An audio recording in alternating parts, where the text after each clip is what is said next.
Sana nga pala yung ginagawa natin kay Ninong Victor? May nagduda na ba? Until now, wala pa rin silang idea na dinoktor ko yung ballistic report connecting Victor Santiago sa nakuhang bala sa ulo ni Bullet. Matagal mo na akong sinasaktan. Matagal mo na akong hawak sa leeg. And now, you wanna do that to your sister too? I'm just protecting my sister.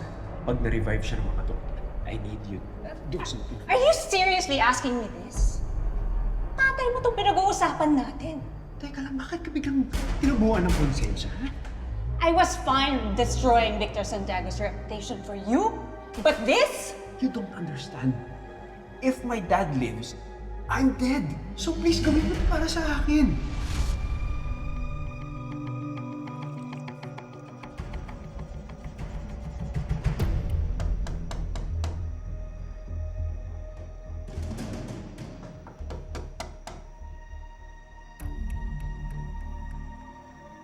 Doc Cecilia, pwede ka ba namin makakausap?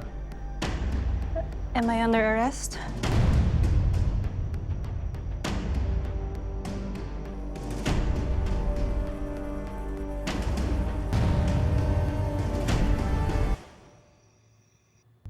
Doc Cecilia, pwede ka magpatawag ng abogado kung gusto mo. No, it's okay, Chief. I still can't believe what's happening. Naintindihan ka namin, Doc. Kahit ako, naging malapit din kay Mayor itong mga nagdaang buwan. Pero Doc, di ba matagal na kayo magkarelasyon ni Mayor? On and off, actually, Chief. Mostly dahil sa kawalan ng time for priorities.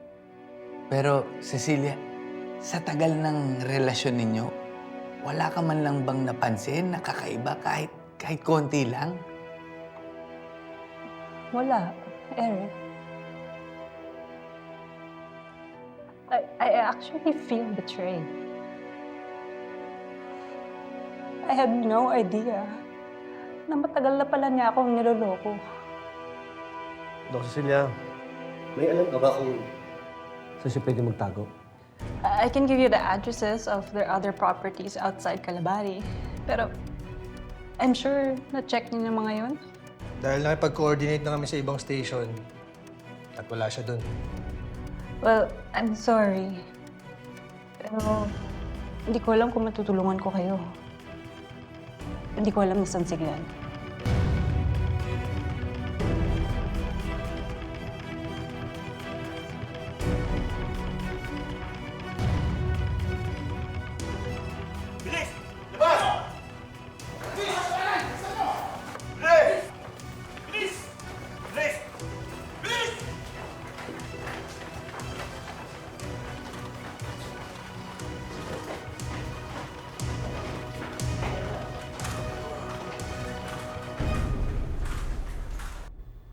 Nasa kustudiya na ng mga otoridad ang business associate ni Mayor Glenn Guerrero na si Mr. Ignacio na siyang may hawak na manufacturing and procurement ng mga criminal operations ni Mayor Glenn Guerrero. Ayon sa mga otoridad, malaki ang naging parte ni Mr. Ignacio sa pag-expose kay Mayor Guerrero at inaasahan din siyang tumayo bilang state witness sa oras na mahuli si Mayor Guerrero.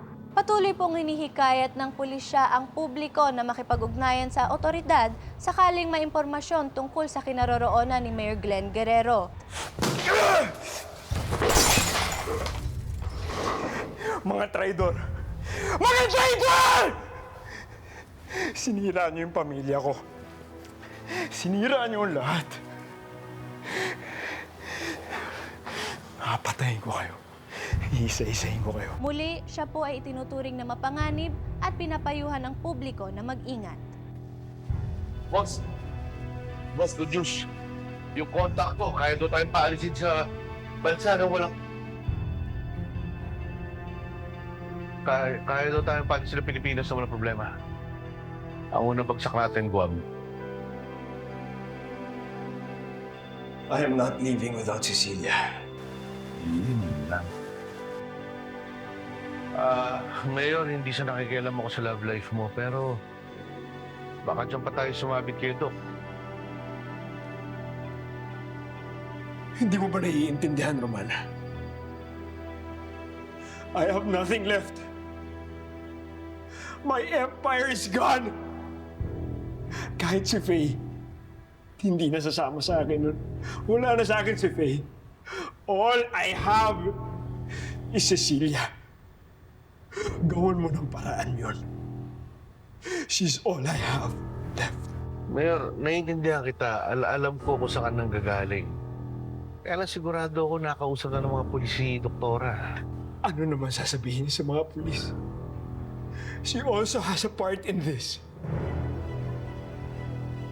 Lahat ng ginawa ko for the past few months was for us! I'm not leaving without her. I am not. Make it happen.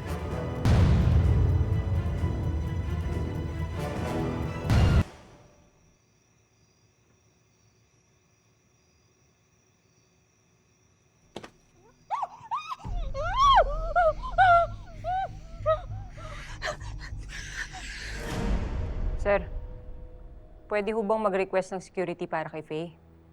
Grabe ho kasi yung galit ng mga tao kay Mayor eh. Baka pati si Faye madamay na. Sige, Enriquez. Mag-a-assign tayo. Thank you, sir. Samson, anong update kay Mr. Ignacio? Binigay naman po niya yung mga posibleng pagtaguan ni Mayor. Inikutan namin ni Dizon. Wala talaga. Sir, sa totoo lang, nag-aalala na ako eh. Kapag nakalabas ng bansa si Mayor, mas lalo tayong mahihirapang hulihin siya. Huwag naman. Magagalit yung mga tao pag hindi natin to nabigyan ng hustisya.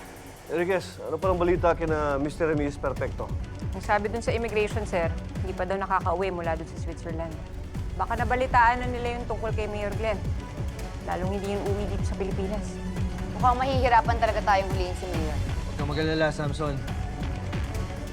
May isang paraan pa.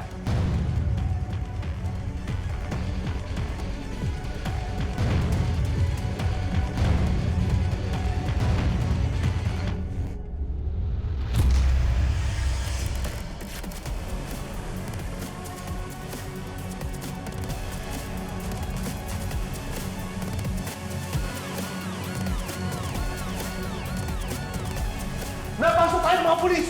Ano? Paano nila nalaman nandito tayo? Tumakas sa kayo, Mayor. Kami na bahala dito. Hindi tayo magpapauli sa mga bobong pulis na yan. Nandyan mga tao mo, di ba? Lalaban tayo.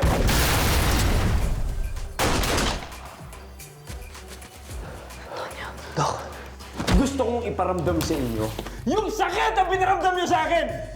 And the only thing left for me to do is watch you two die. Kaya huling pagkakataon natin ng konti. Ibaba mo yung baril mo!